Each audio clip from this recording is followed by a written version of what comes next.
Okay, let's try a problem now. We're going to find the change, find the percent change. So we're going to use our OCN method. And that means we are going to have a fraction here, a fraction here, and a fraction here. Now, we might not always use every part of it, like I showed you in that first example that I showed you. Now, what it says is we have original value, the original. O stands for the original. Remember, percent is 100% is always, always, always in the problem. So our original value was 60. So we're going to put 60 right here.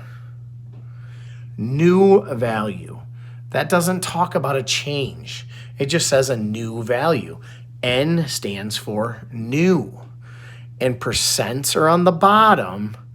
Values are on the top. This is a value. So 80 goes on top.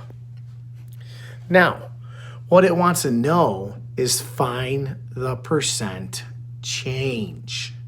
So it wants to know how much did it change. So this is the change column, and it wants to know the percent change, not the value one. But we can't just solve this because we don't have a proportion that we could set up yet. So what we have to do is we have to take a look at this and we have to say, how could I figure out the change between 60 and 80?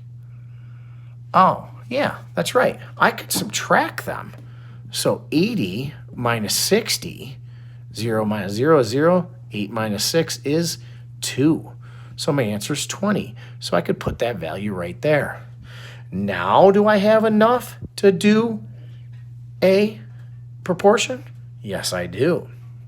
So 60 times x, which is just 60x, equals 100 times 20. 100 times 20. Now, 0 is a placeholder. 2 times 0 is 0. 2 times 0 is 0. 2 times 1 is 2. So I have 2,000. So now I have an equation here, just like in the warm-up, okay?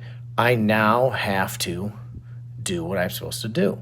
So this is the opposite line. This means multiplication, so I must divide. Divide. Cancels. X is now by itself. Think smarter, not harder here, folks. 0, 0 cancels. So now 60 is not going to 2,000.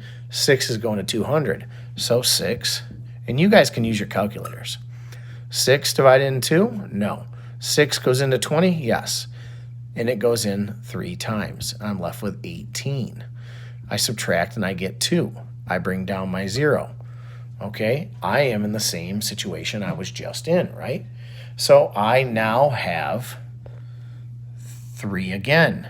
So now I subtract again, and I get 2 again. I have to add a 0, bring it down. I am going to be in the same percent, or same thing. So I put my decimal and I bring it down. Or I do my division and I get 2 again. I'm not going to continue doing that. That right there is 33.3. 33.3, okay? And that is percent, okay?